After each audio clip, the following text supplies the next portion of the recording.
So this morning I'm going to talk about the fakery of the United States political system and why it will fail. Which article do I want to go to first? I think I want to go to this one. Okay. Now, Zero Hedge has borrowed it from Alistair Crook via the Strategic Culture Foundation. The article is called Gridlock. Biden may or may not win, but Trump remains president of Red America. Now, before I go into this article, this red and blue thing that they've come up with to differentiate between the Republicans and Democrats, it was a false narrative designed by the American press in order to hide the fact that the Democrat Party was being infiltrated by communists. So they switched the colors up, and of course the Republicans fell for it and bought it. And this is the reason why the Democrats are now blue and the Republicans are now red. Now, in this article, Alistair says, one clear outcome of the U.S. election was the collapse of the promised blue wave, an implosion that marks the beginning of the end to a powerful spell enthralling the West. Now, this is not me saying this, folks, but I have been saying things like this for the past 5 or 6 years, that democracy is dead, the republic is broken. People just don't realize it yet.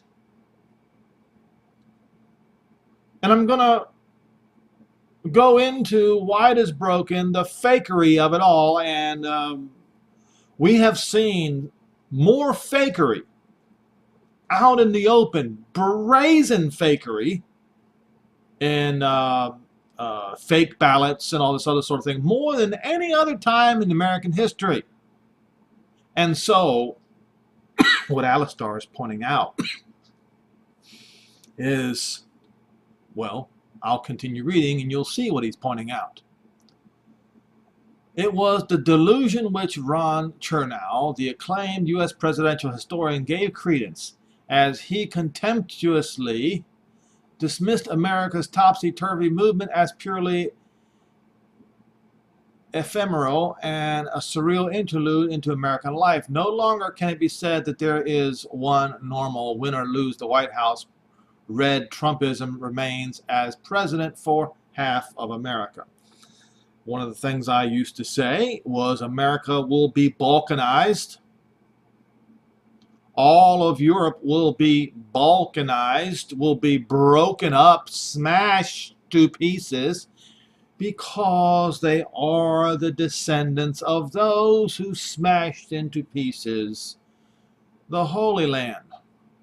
Biden, by contrast, served as a prospect for restoration, return to a hallowed consensus in American politics, to a reassuring sanity of fact, science, and truth. Biden, it was hoped, would be the agency overlording a crushing electoral landslide that would terminate irrevocably Trump's rude interruption of the normal. Biden supporters were rallied. Mike Lind, the American academic and author, has observed around the idea of America moving toward a managed society based upon science. Oh, wow. With this COVID-19 thing, what kind of science have they wrought? Based upon science that would be essentially finessed and controlled by a managerial expert class. And that brings me to the scripture my dad used to quote so often. What is high among men is an abomination to Yehovah.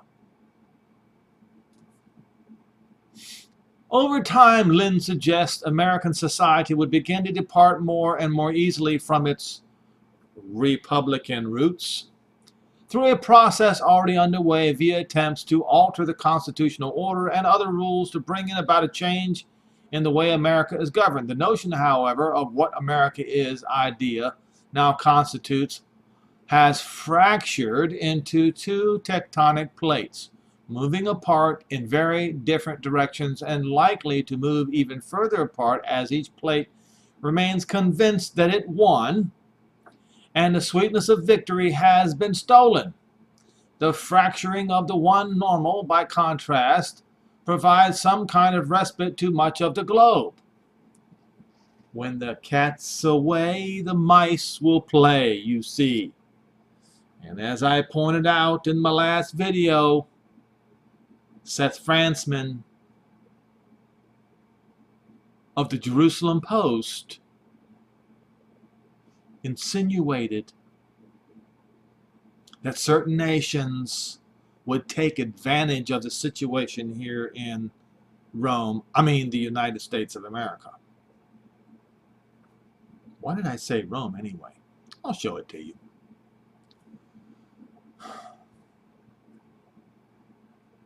The fact remains that the elections has produced a result in which it is abundantly clear that one half of American electorate precisely voted to oust the other half.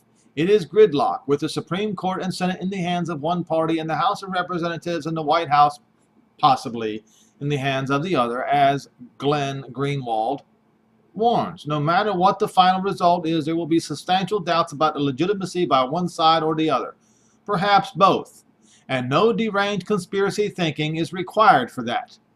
An electoral system suffused with this much chaos, Yehovah is not the author of confusion, so who is? A Democrat-Republican form of government generates so much confusion that does not come from our Creator. No, it does not. So much chaos, error, protracted outcomes, and seemingly inexplicable reversals will sow doubt and distrust even among the most rational citizens. And folks, as I pointed out yesterday, there is a good reason, or there are many reasons, why I do not vote.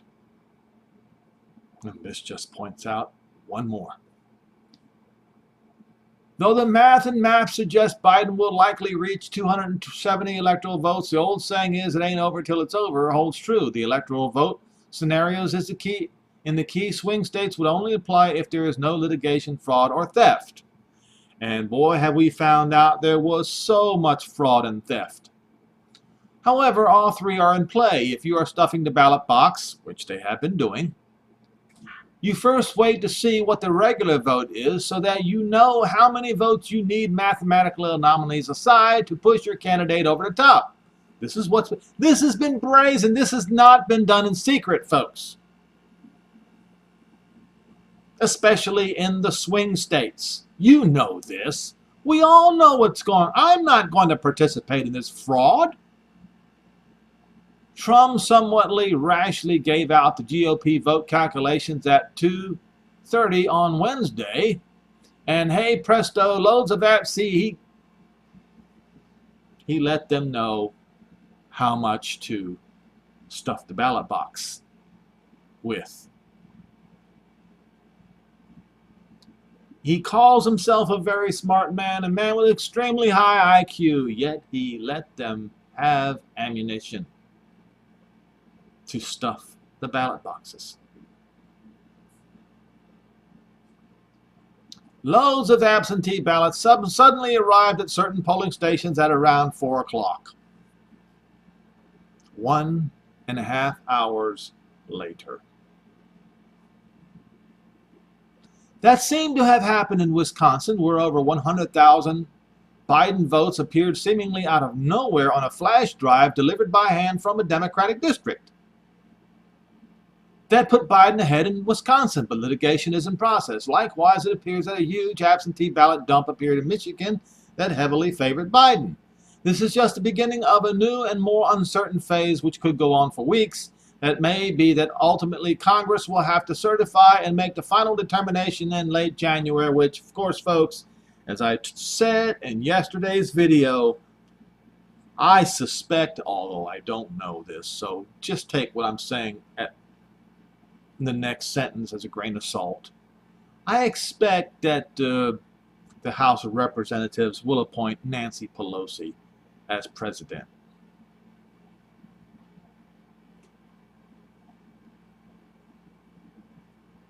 I could be wrong.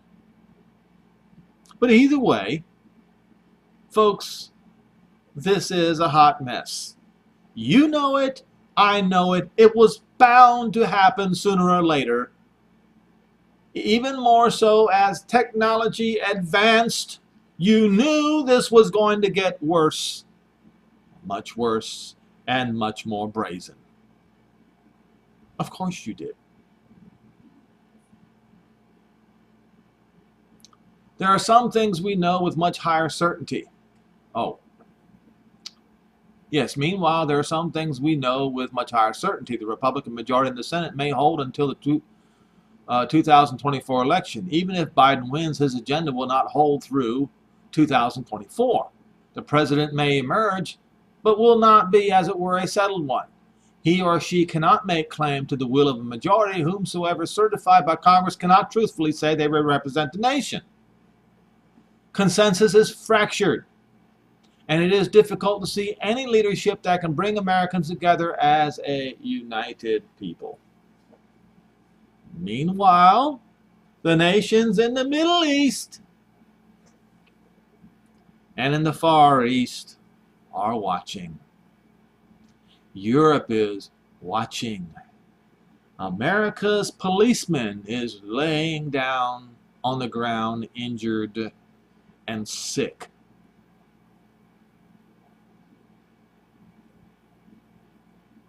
Did I say America's the world's policeman is laying on the ground, injured and sick.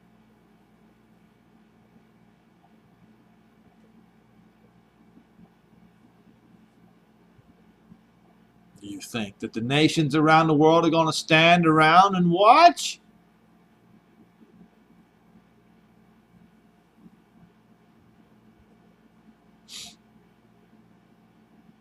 There is not a single important cultural, religious, political, or social force that is pulling America together more than it is pushing us apart, David French notes in his new book, Divided We Fall.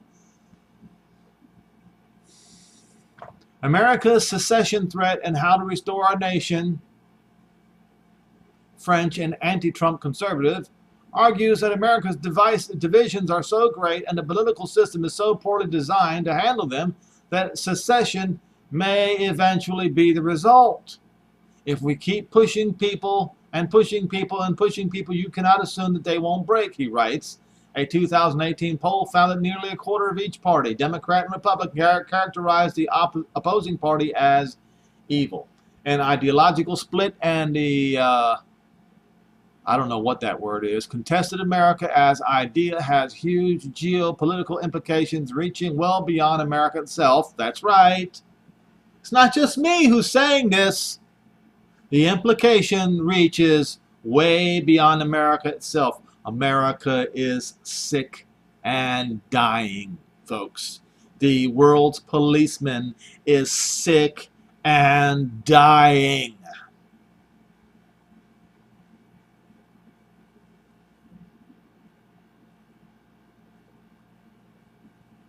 And principally for Europe's elites. European leaders did not see it coming when Trump was elected in 2016. They misjudged Brexit, and this year they misread U.S. politics once again. They yearned for a Biden win, and they still failed to see the connection between the popular rebellion of red under Mr. Trump and the angry protests occurring across Europe against lockdown. What did I see? I saw something about lockdowns. It was, I'm trying, is it Spain? I believe it is. There are riots all over Spain right now because of a new lockdown. The European citizens are not going to tolerate another round of lockdowns because of a pandemic. Yes, I said pandemic. It appears it was planned, as I pointed out in videos earlier this year.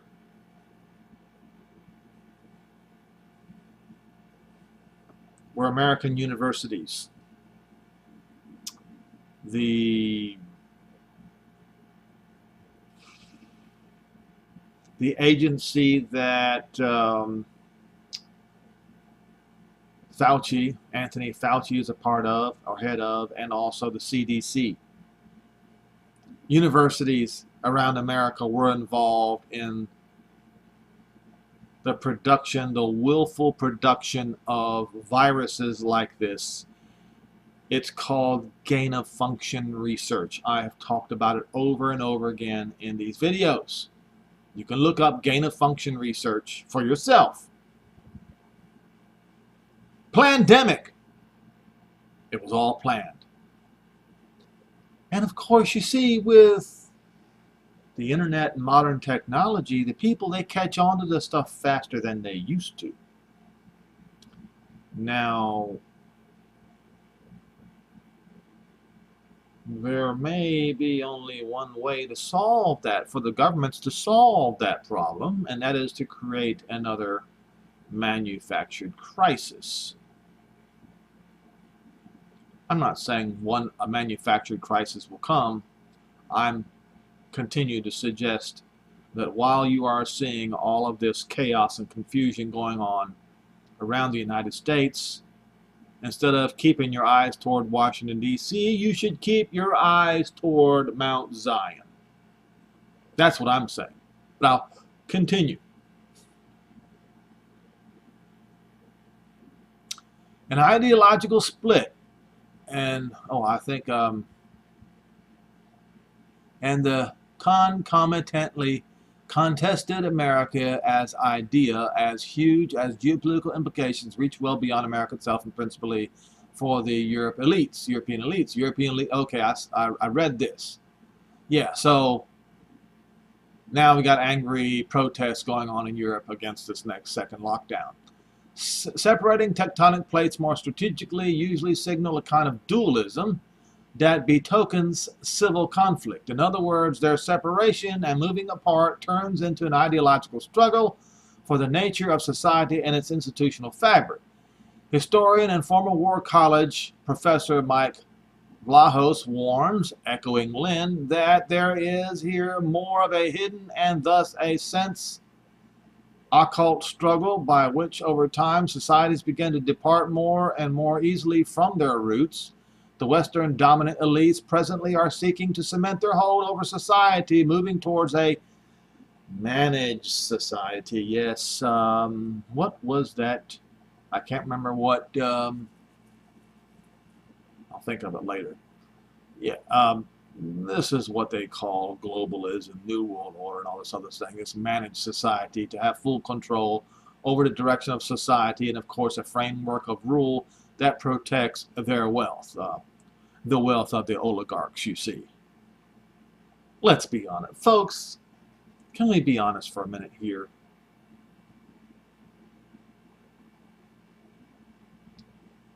What we have in the United States is now a Democrat-Republican oligarchy. Okay? Quite to the surprise of everyone, and given that the Republicans are being represented by a billionaire who has had many friends in Manhattan, including the Clintons, as I have pointed out, the Wall Street donors to the two campaigns outnumber Trump's donors for Biden by 5-1. All right, this is... I need to continue. Why, Vlahos asked, would Wall Street invest in a man Biden and in a party ostensibly seeking to move America toward this managed progressive society? And folks, that word progressive is extremely dangerous. I did a video a few months back. What the progressives tried to do, how they attempted to rid the United States of America of certain populations that they deemed less than appropriate, among them being my people, to exterminate them, to put them in concentration camps. But you see, Nazi Germany saw what the Americans were planning, and they took it and ran with it in the 1930s and the 1940s, you see. There are books written by Edwin Black that you might want to read about this particular time in the United States of America when the progressives had planned on exterminating different groups.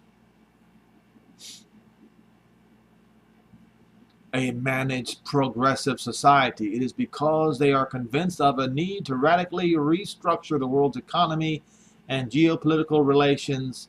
Is this then Vlahos's occult struggle? Many of the elite hold that we are at that monumental inflection point in this moment. In a nutshell, their narrative is simply this: this planet is already economically and demographically overextended. The infinite economic expansion model is bust, and the global debt and the government entitled expenditure bubble too. And that's the reason why they started throwing COVID patients in nursing homes in New York and other states. That's progressive. So you got to get rid of the weak. You got to get rid of the ones that are not quite as strong, you see. That's progressivism. Mike Vlahos notes that in a curious way, this American story mirrors that of ancient Rome. Yes, folks. That is where this video is leading to. It's not just me that's saying this. In the last century of the Republic, with on the one hand the elite Roman class and on the other hand the populares as red Americans equivalent. This is, in fact, the dual story of Rome in the last century of the Republic, and it tracks very well with the transformation going on today in the U.S. and its transformation to society which emerged at the end of the Roman Revolution and Civil War had as well a totally dominant elite class. And there you have it, folks. This division that was the Roman Republic ended up in the Roman Revolution, a great civil war. Now, there's too much here. I would suggest that those of you who can read the rest of this article. I have plenty more to go to.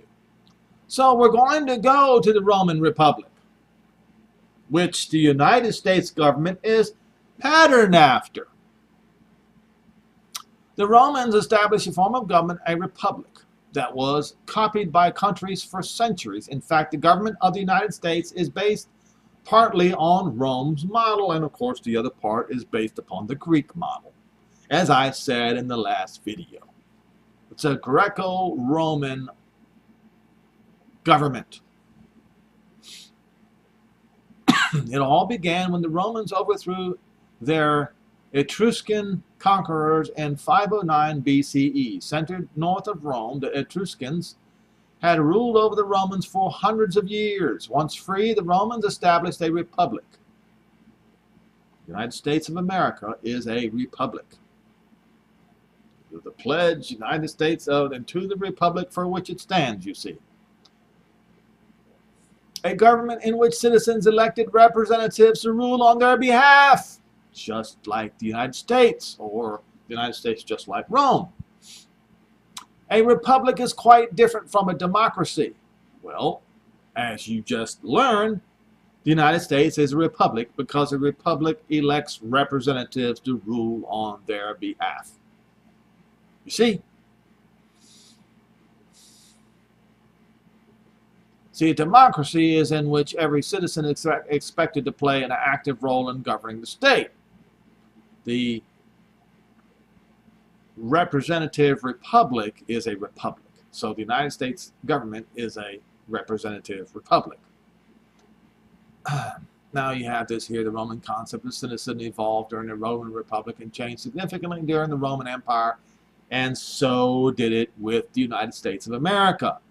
Just like Rome, or just like, Rome, United States of America, had slaves that were not considered citizens, you see.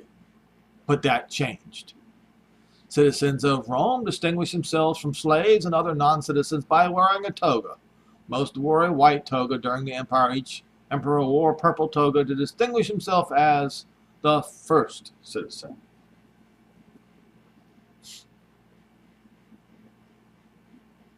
In the late Republic, male slaves who were granted their freedom could become full citizens. Around 90 BCE, non-Roman allies of the Republic gained rights of citizenship.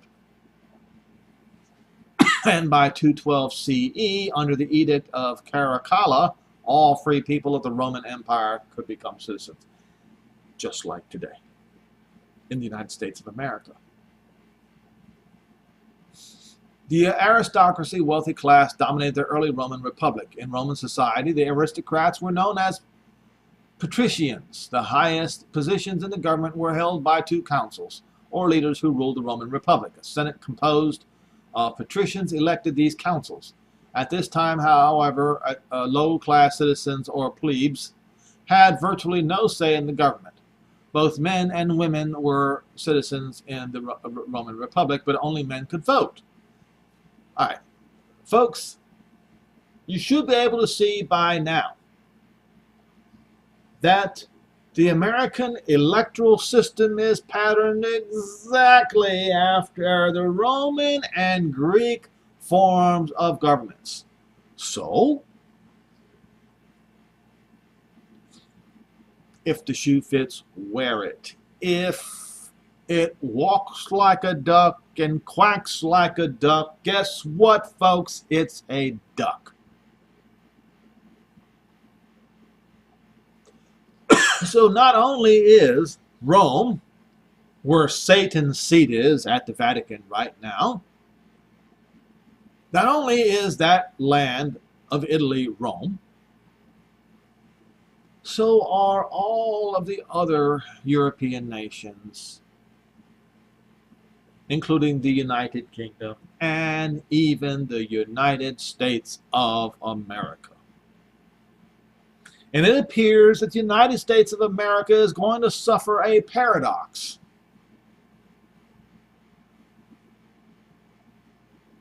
Divided States of America. Now, why? Why has this happened? It all goes back to the Christian religion, folks. You see, the Christian religion, let's look at names for a minute here.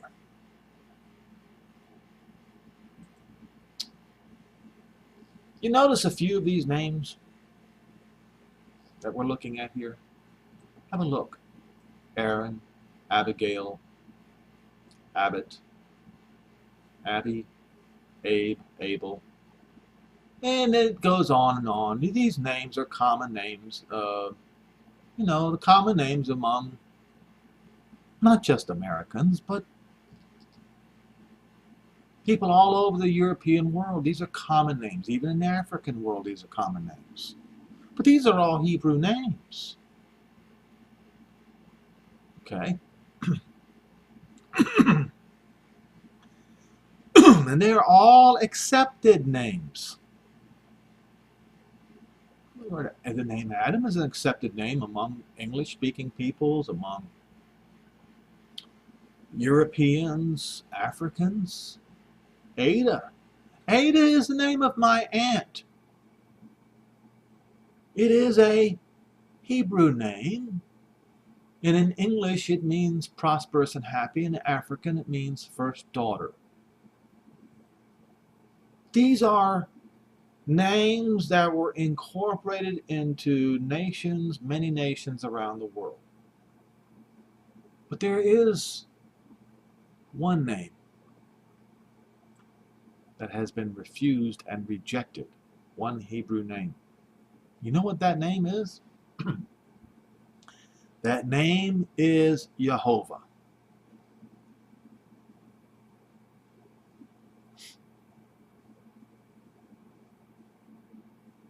Let's see here.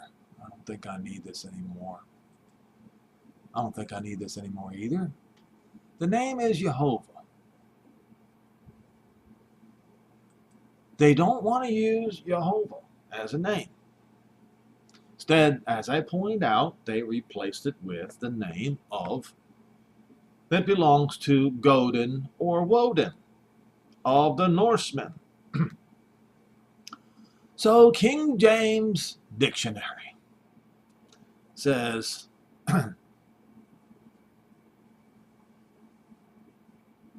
Dutch God, and that's how it is written here. Danish, G-U-D, German, G-O-T-T, the name of the divine being. Really? If you look in the Hebrew, the name God does not exist.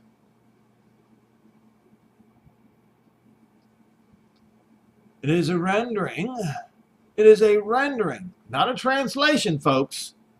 No, it's a rendering. What is a rendering? Let me show you something. Render.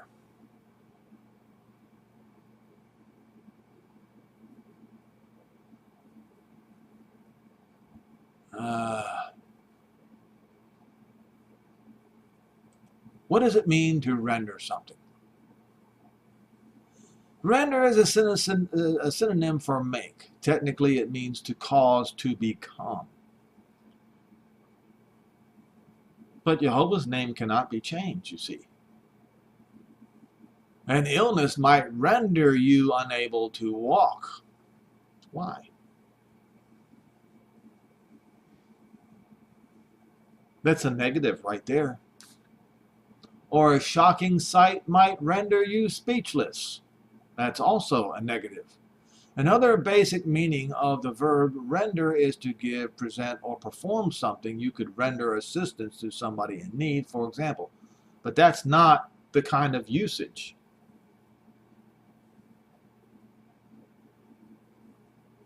That is in this particular, hold on. That's being used here. It's uniformly rendered in the authorized version by L-O-R-D, printed in small caps. The existence of God is taken for granted in the Bible. There is nowhere any argument to prove it. He who disbelieves this truth is spoken of as one devoid of understanding. Well, I'm going to go to Psalms in just a minute here.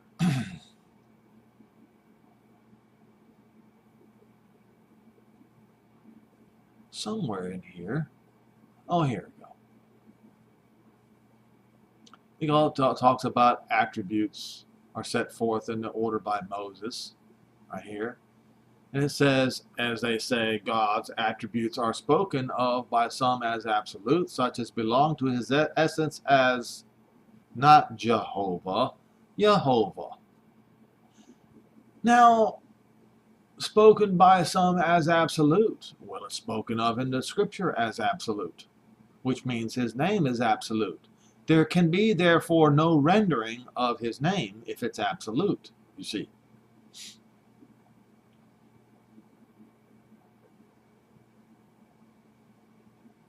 Now, I don't need this anymore.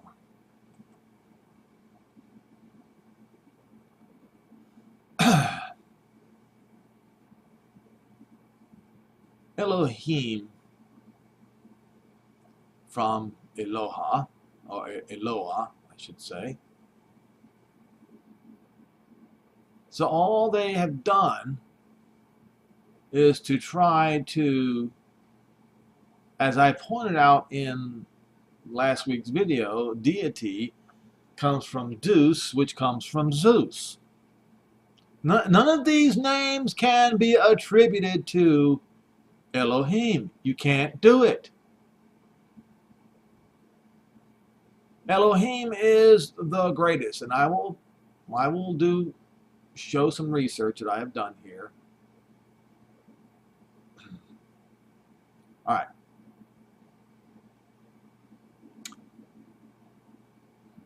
So before we go to Corinthians 8 and verse 4,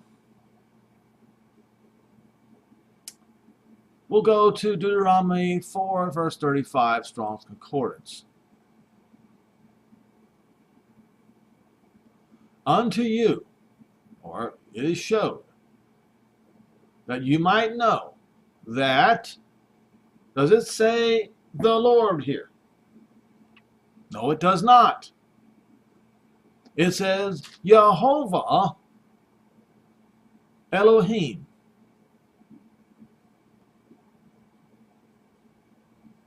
A going around, a continuance, still. Separation, still a part, still,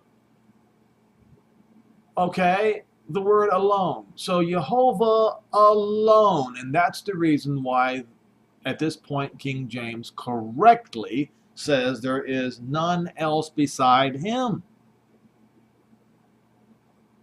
All right? Now we can go scripture by scripture by scripture, and you can see where it says over and over and over and over, like for instance Joel 22, or Joel 2 verse 27 I should say. We'll go to Strong's Concordance again. And you shall know in your inward part, or the inward part of Israel, in the inward part of Israel, and that Yehovah Elohim, the people will remain for long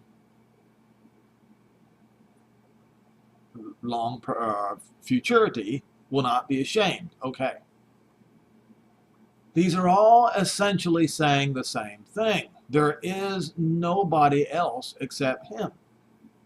And if there is nobody else except him, then there is no name. And I will go in Psalm in a minute to prove this. So 1 Kings 8 verse 60.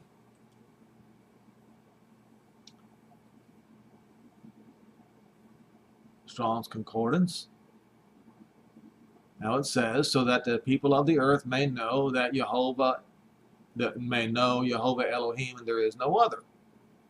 All right, in Strong's Concordance says the people of the Eretz may know Yehovah Elohim, and that's where it remains. They added, there is no one else. But they knew to add, there is no one else. And I will go to Psalm 44.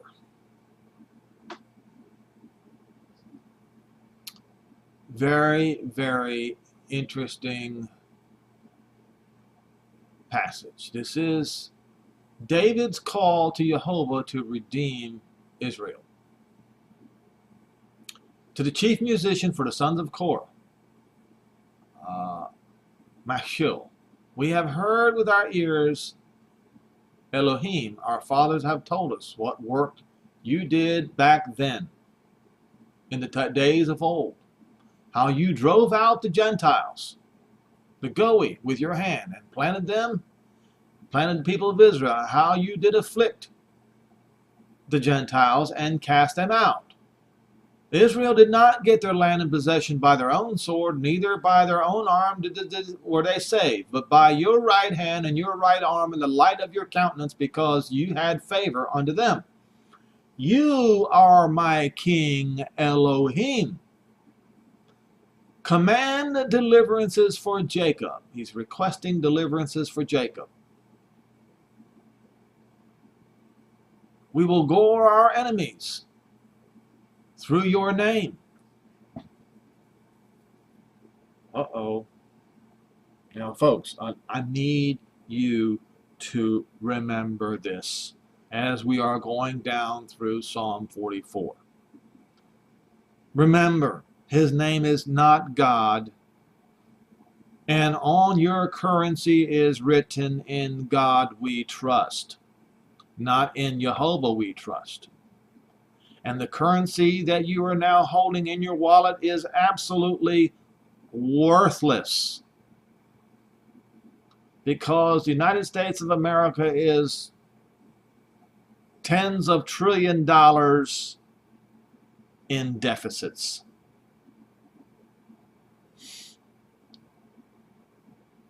Through your name. It has to be through one name only.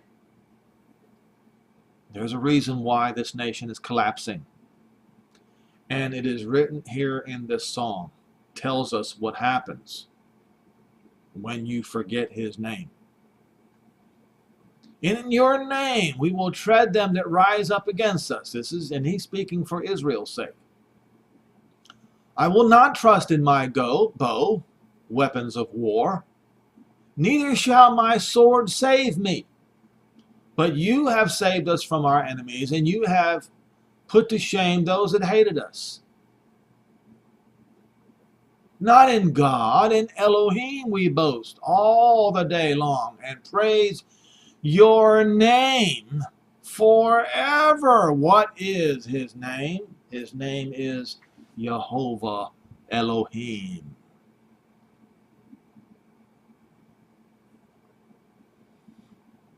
But you cast us off and put us to shame, and you're not going forth with our armies. Why? Why did this happen to the Jews? Instead, you cause us to retreat from the enemy. Those which hate us have spoiled for themselves. Read Deuteronomy 28, 29, and 30, and you will see why.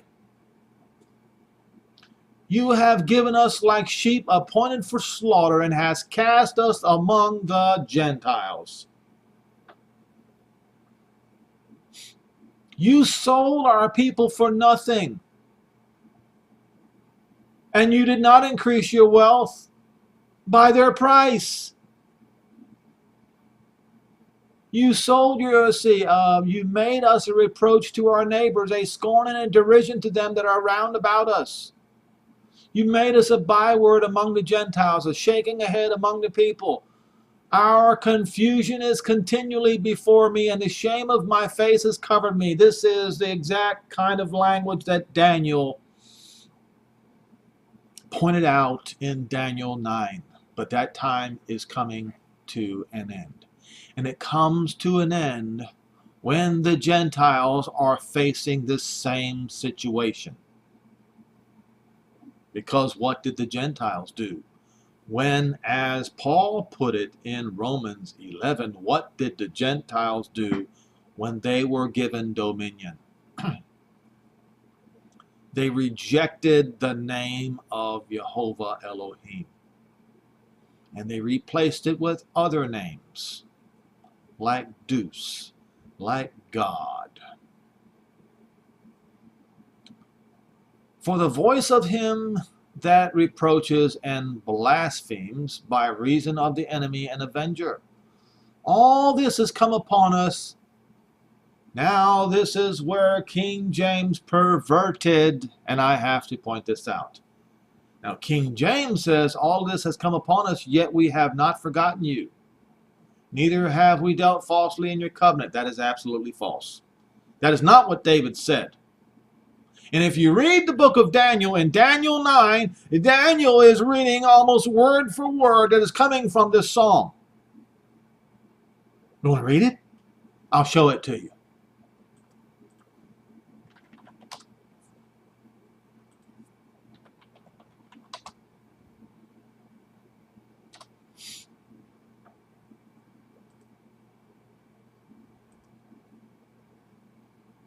So, in the first year of Darius, the son of Ahasuerus of the seed of the Medes, which was made king by the realm of the Chaldeans.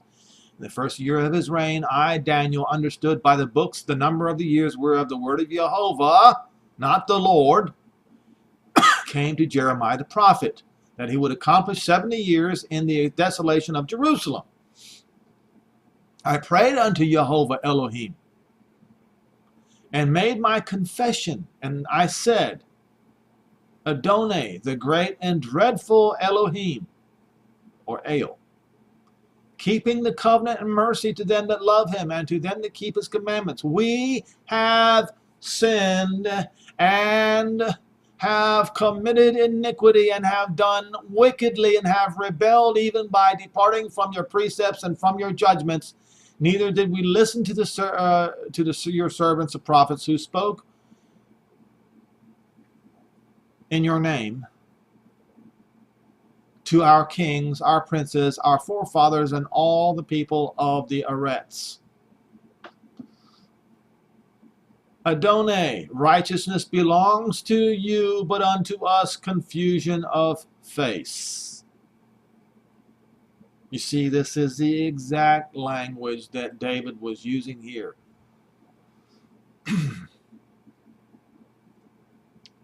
Confusion is continually before me, and the shame of my face has covered me. You see, if King James was going to twist and warp Psalm 44, they forgot to twist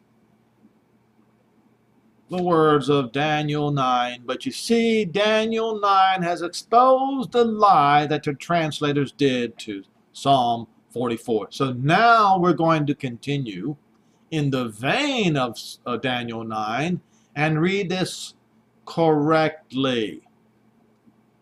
All this has come upon us. We forgot. Shakach means forgot. We forgot you, and we've dealt falsely in your covenant. That's what Daniel said. Neither have we, let's see here. We have sinned and have committed iniquity, and we have done wickedly and have rebelled, even by departing from your precepts and from your judgments. Neither did we listen to your servants. Oh, wait a minute. Yeah. The dreadful Elohim, he kept the covenant and mercy unto them that love him. All right? But we, the people of Israel, did not listen to your servants, the prophet, which spoke in your name to our kings, princes, and our fathers, and to all the people of the land. Jehovah, righteousness belongs to you, but unto us confusion of face, as today to the men of Judah, and to the inhabitants of Jerusalem, and to all Israel that are near and that are far, far away, scattered throughout all the countries where you have driven in, because of the trespass, the treacherous act, the unfaithfulness that they have done to you, O Jehovah. To us belongs confusion of face, to our kings, to our princes, to our forefathers, because we have sinned against you. Adonai Elohim belongs mercies and forgiveness, though we have rebelled against him. Neither have we obeyed the voice of Jehovah Elohim, to walk in his law, to walk in his Torah, that he has set before us by his servants the prophets. Yes, all Israel has transgressed your Torah, even by departing, that they might not obey your voice. Therefore this curse is poured out upon us, and the curse of the Torah that is written in the law, in the Torah of Moses, the servant of Jehovah, because we have sinned against him. Now we'll go back to Psalm 44. To the Gentiles, the Romans, were not given the Torah of Moses. Yet they still forgot the name of Jehovah. Verse 9, but you have cast us off and put us to shame, and you refuse to go in front of our armies. I reproach among the neighbors, a scorn and derision of all them that are round about us. You make us a byword among the heathen, a shaking of the head among the people. My confusion is continually before me, and the shame of my face covers me. For the voice of him that reproaches and blasphemes by reason of the enemy and the avenger, all this has come upon us because we did forget you. We have dealt falsely with your government, with your covenant. Now, see, it does not say we have not forgotten. It says we forgot you. And it says we dealt falsely to your covenant. Our hearts has turned back, and our steps have declined from the way. You broke us in the place of the dragon, the serpent. You broke us in Rome and covered us with a shadow of death. Not if we forgot. We have forgotten the name of our Elohim and stretched out our hands to a strange ale.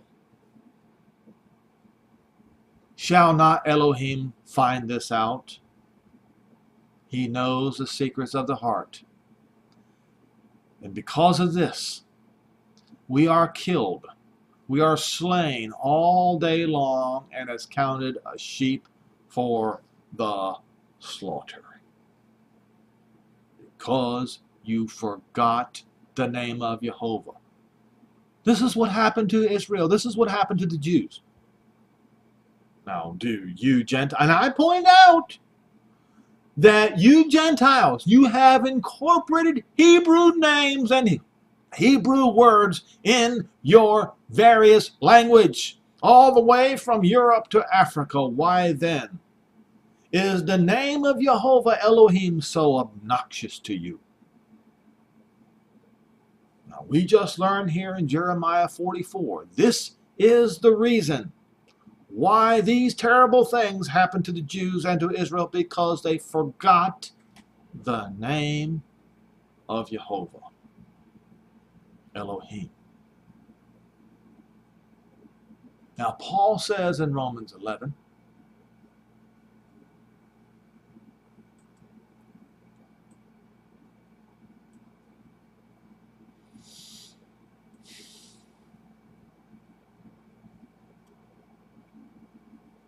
I'm going to leave this here.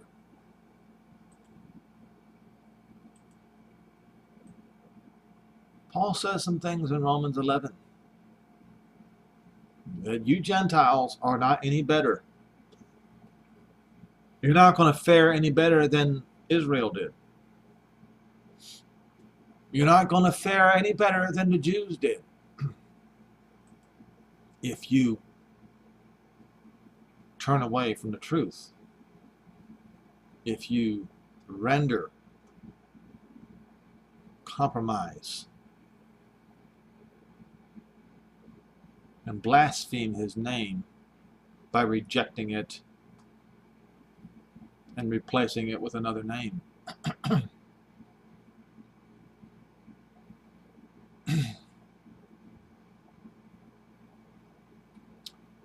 Verse 11, I say, have they, Israel, stumbled that they should fall?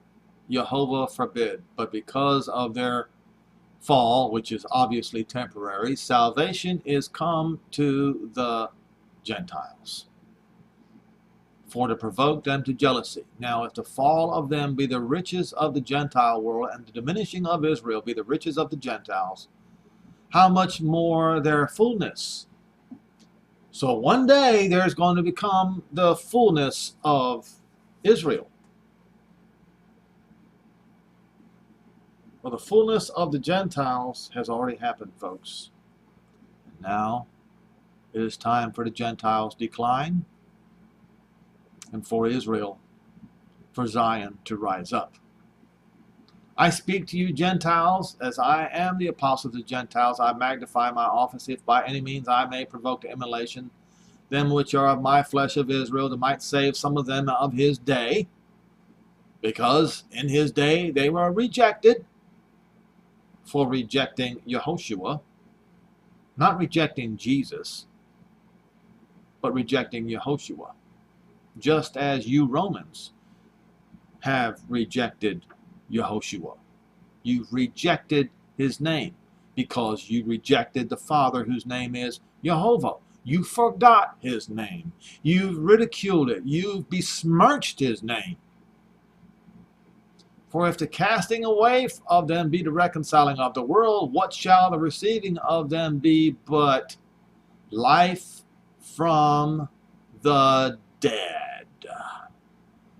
Yes, folks, Israel will be raised to life from the dead, and nothing short of it. This is what Paul is saying. Why? Because if the first fruit, Yehoshua, is holy, so then is the lump. And if the root of Jesse be holy, so are all 12 branches. Now, if some of the branches are temporarily broken off, and you, being a wild olive tree, were grafted in among them, and partaking jointly with those branches of Israel, the root and the fatness of the olive tree. But what did you do, Romans? Did you partake jointly? No. You burned the branches with fire. Yes, you did. You murdered them. You slew them. And you replaced the Elohim of Israel with Zeus,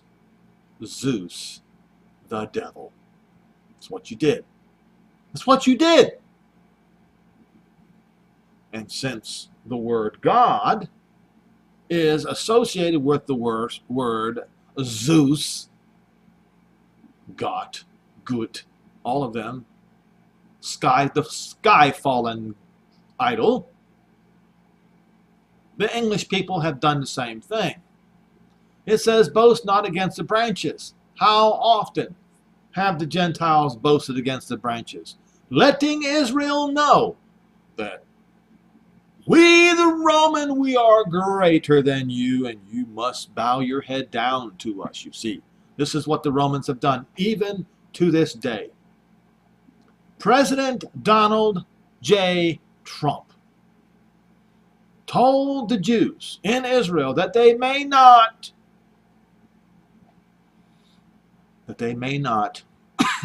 apply sovereignty to Judea and Samaria, thereby breaking the new covenant afresh once again, as each president before him has done over and over and over again since the nation of Israel was reborn. And he wonders why now the republic is broken. President Donald J. Trump offered F-35s, weapons of war, to sell them weapons of war to these Arab nations who would, the words make peace are not, they're not truthful, folks. Apply normalcy with Israel. And yet, the day before yesterday, after they signed the paperwork, the United Arab Emirates and Bahrain went to the UN and slandered Israel once again. They don't want peace with Israel. They just want weapons of war. It was all a big lie. It was all a big farce. Now, nobody knows who the real president of the United States is. But there's one thing that we do know. It is no longer a United States. It is a divided States of America.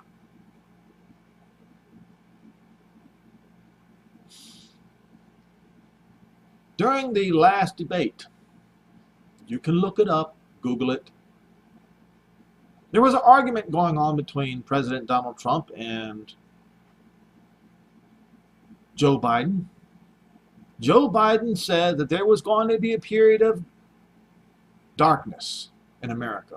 It was going to be, let's see, let me see if I can find it. I want to continue with this, but this is very, very important. Dark winter, that's it. Dark, dark winter. Now, I want you to take a look at this about the exercise Dark Winter. on June 22nd through 23rd, 2001. All right. The Center for Strategic and International Studies, the Johns Hopkins Center for Civilian Biodefense Studies, and ANSER Institute for Homeland Security, and the Oklahoma City National Memorial Institute for Prevention of Terrorism hosted a senior-level war game examining the national security, intergovernmental, and information challenges of a biological attack on the American homeland. With tensions rising in the Taiwan Straits, this was back then in 2001, folks, a major crisis developing in Southwest Asia, a smallpox outbreak was confirmed by the CDC in Oklahoma City. This is make-believe, folks. This is the exercise. During the 13 days of the game, disease spread to 25 states and 15 other countries. 14 participants and 60 observers witnessed terrorism warfare in slow motion.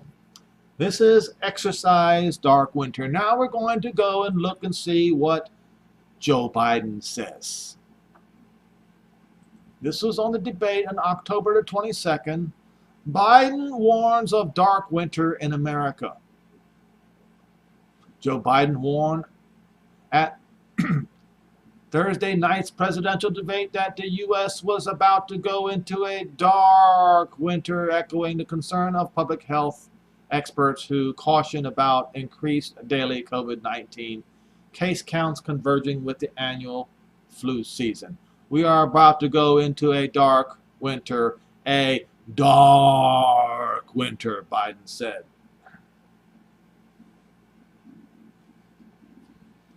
Well, alrighty then. Is it a plandemic or not? He's telegraphing something. He didn't just pull this one out from underneath his hat, folks. This guy has been a government agent for 40-some years.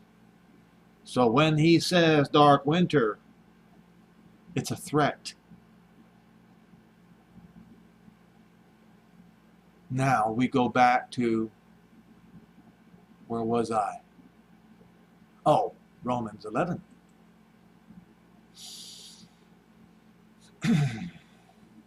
He says, boast not against the branches, because if you boast, you don't bear the root, but the root bears you. You will say then the branches were broken off, that I might be grafted in well because of unbelief. They were broken off. And as we read in Psalm 44, we forgot the name of our Elohim and stretched out our hands to a strange idol. Now, if Israel could not get away with this and were subjected to the slaughter because of this, who do the Gentiles think they are to be ready to just reject the name of Jehovah outright, and their own languages testify against the Gentiles that they accept other names that are Hebrew names, but they will not accept the name of Jehovah, Elohim of Israel? That is a testimony against you. Romans 11. Be not high-minded, but fear. Because if Jehovah did not spare the natural branches at all, neither will he spare you either. What's good for the goose is good for the gander, folks.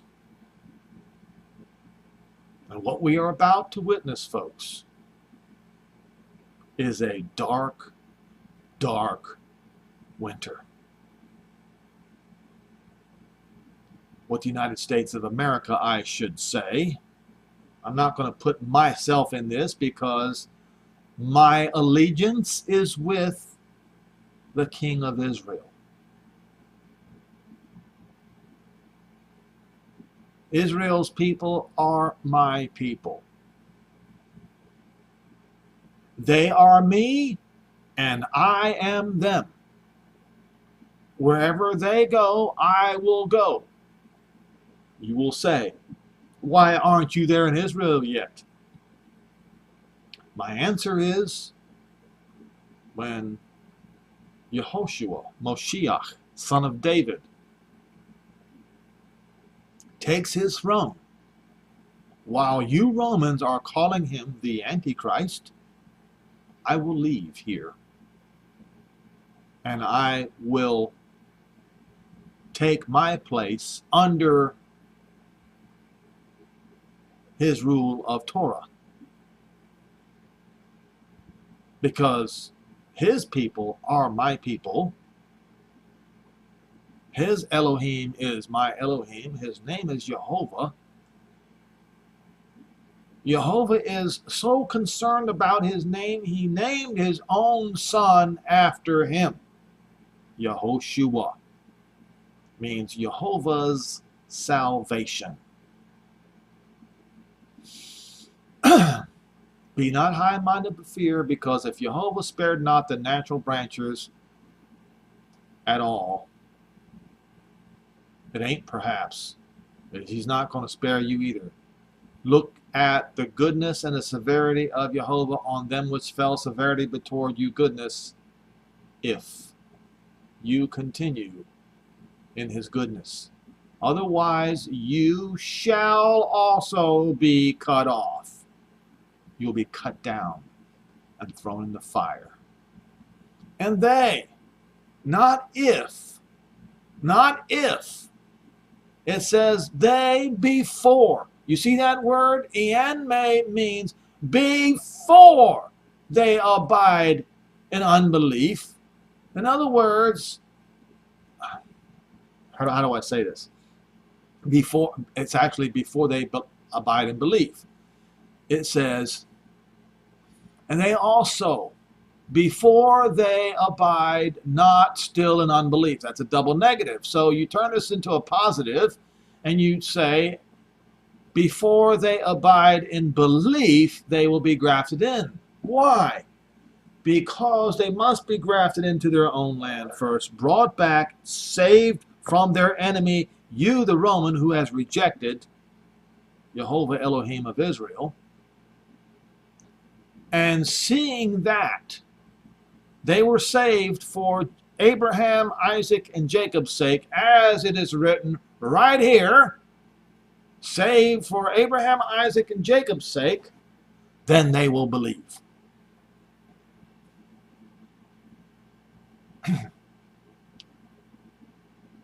They will be grafted in because he is able to graft them. Don't sit here and say he is not able to graft them in because they don't believe in the name of Jesus. You people who say that, you are liars. Jehovah is able to graft them in again, because if you were cut out of the olive tree, which is wild by nature, and you were grafted in contrary to nature into the good olive tree, how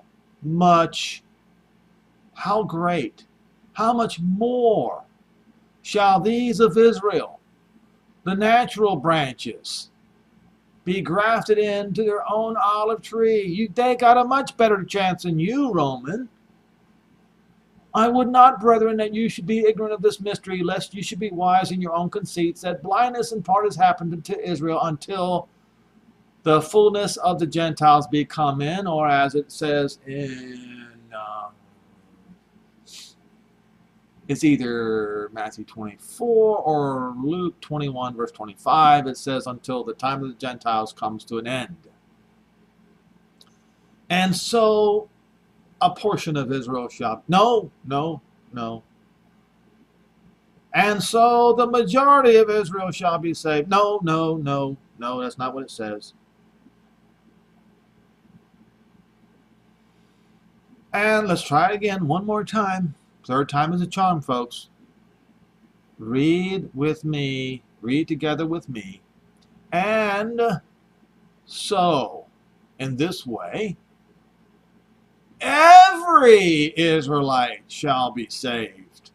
Because, just like it is written, there shall come out of Zion the deliverer, and shall turn away unholiness, impiety, from Jacob. Now, the church is not Jacob. I don't care what you say. All right?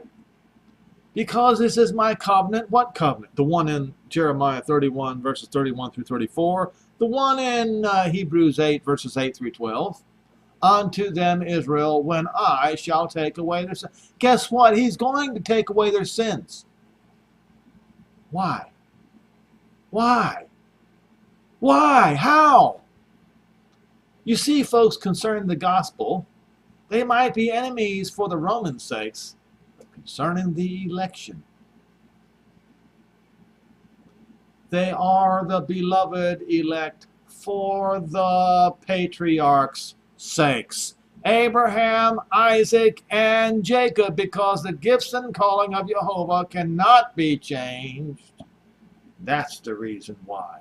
So your false narrative that the Jews must accept Jesus as their Savior is a blasphemous lie on every level. Number one, because Jesus does not have the name Yehovah in it, therefore it is a rejection of Yehovah. Number two is it flies in the face of the great promise to Abraham, Isaac, and Jacob. You see, a double blasphemy that the Christians have committed against Yehovah, the Elohim of Israel. And because of this, just like Israel suffered at the hands of the Gentiles, now the Gentiles are going to have to suffer at the hands of the King of Israel, the one who you Gentiles call the Antichrist. For 1,000 years you will be slaves, men servants and maid servants to the people of Israel and to the King of Israel, to the prince. For 1,000 years. That's only a half of what you have done. You Romans have done to the Jews. That's only half.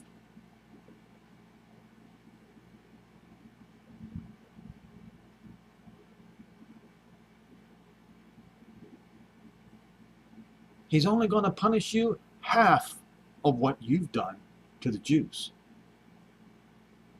You need to think about that. Now, you can laugh if you want to, but I'm here to tell you right now,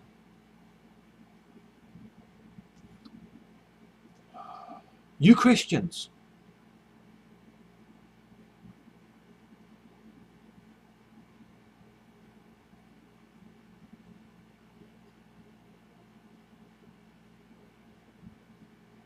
you're going to murder the two witnesses. And in so doing, you're going to heap the blood of all the prophets and all that were slain upon the earth, upon your great city Rome, and upon all the cities of the earth, of the Gentiles. It's going to be laid upon you. There will be no cities left. There will be no habitable land left among the Gentile lands who persecuted the Jews. And they will have no choice but to come before Moshiach the King and receive their judgment.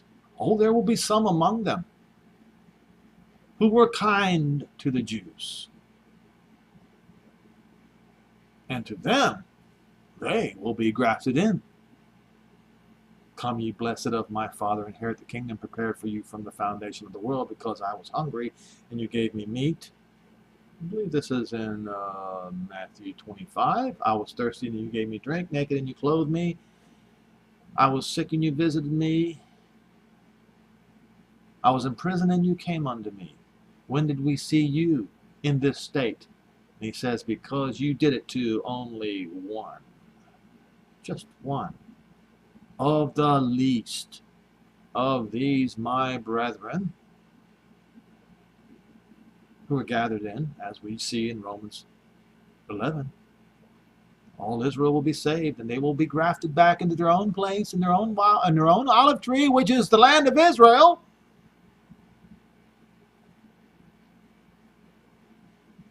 Any one of these Gentiles that is forced to come over there and receive their judgment, where do they stand? If you have done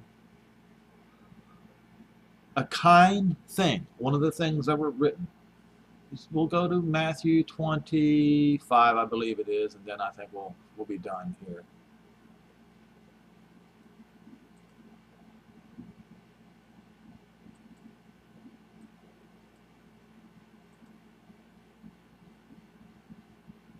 Sheep and the goats.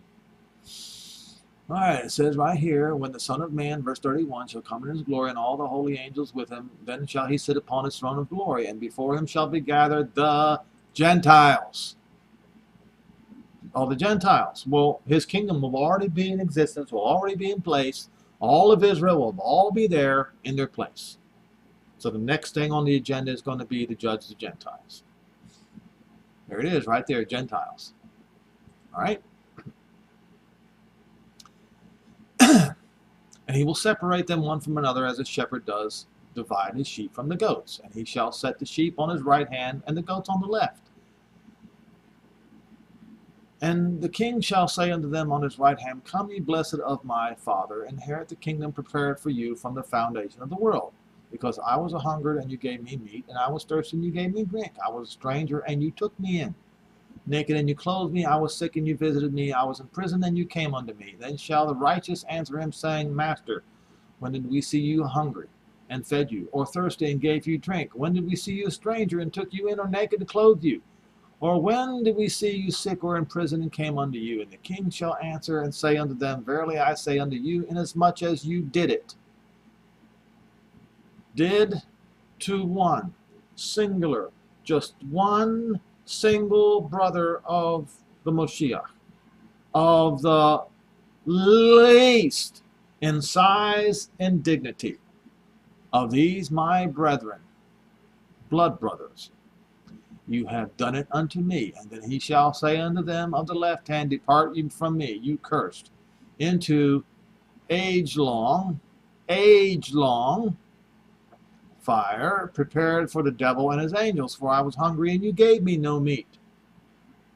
All right, and it's age-long punishment. How long is that age? 1,000 years. Okay? Now you know. And I would, and